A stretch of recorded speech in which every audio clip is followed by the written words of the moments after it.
এখনো পর্যন্ত অনেকগুলো জায়গাতেই অস্পষ্টতা রয়ে গেছে। আমরা মনে করি অস্পষ্টতা রেখে, জাতিকে অন্ধকারে রেখে কোন ঐক্যবদ্ধ প্রক্রিয়া সফলতার মুখ দেখতে পারে না। আমরা জাতীয় নাগরিক পার্টি এনসিপির তরফ থেকে ঐক্যবদ্ধ কমিশনে উপস্থিত রাজনৈতিক দলসমূহকে জুলাই সনদের আইনি ভিত্তি দেওয়ার দাবির সঙ্গে একমত হওয়ায় আমরা ধন্যবাদ জ্ঞাপন করছি। কিন্তু আমরা যখন জুলাই সনদের বিষয়ে সর্বশেষ সিদ্ধান্ত উপনীত হয়েছি, সেই সময়টাতে কিছু বিষয়ে এখনো পর্যন্ত অস্পষ্টতা থেকে গেছে।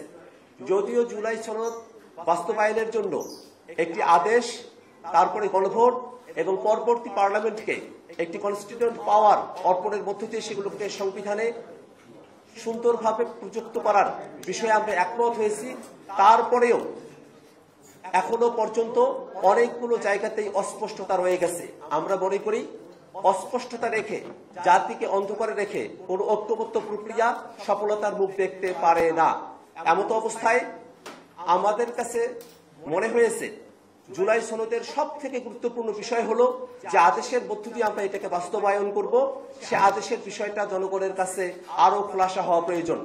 আমরা জাতীয় নাগরিক পার্টি জুলাই সনদ স্বাক্ষরের মতো বিষয়গুলোতে অগ্রসর হতে চাই। তার পূর্বে জুলাই সনদ বাস্তবায়নের জন্য যে আদেশ জারি করা হবে, সে আদেশের ধরন, সে আদেশের টেক্সট, খসড়া এবং সে আদেশ গণঅভ্যুত্থানের মধ্য দিয়ে জনগণের সার্বভৌম অভিপ্রায়ের অভিব্যক্তি হিসেবে সরকার প্রধান প্রফেসর ডক্টর মোহাম্মদ ইউনূসের জারিকৃত একটি আদেশই হবে এবং তার মধ্য দিয়ে সামনে যে গণভোট অনুষ্ঠিত হবে, সেই গণভোটে নোট অফ ডিসেন্টের মতো বিষয়গুলো থাকবে না। যে 84টি পয়েন্টে জুলাই সনদে আমরা এগ্রি করেছি, প্রত্যেকটা বিষয়কেই গণভোটের আওতায় নিয়ে আসতে হবে।